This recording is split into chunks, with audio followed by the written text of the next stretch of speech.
Assalamualaikum. Abang Mu nak buat resipi mudah je hari ni. Sup sayur.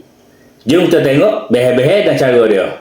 Luncur, sawi, sohum, pucuk, carrot, fishball, bawang merah, bawang putih, halia, cili padi dan cube pati ayam. Mula-mula sekali kita panaskan minyak.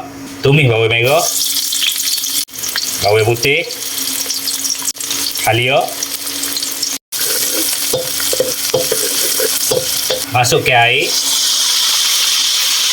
cube pati ayam, masuk carrot, fishball,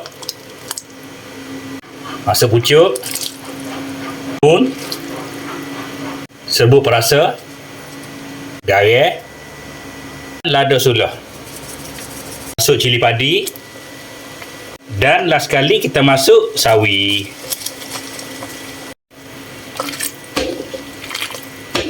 Legak dah sup sayur, boleh tutup api. Inilah hasilnya sup sayur Abang Mu. Terima kasih kepada yang menonton. Jangan lupa subscribe, like, komen, share.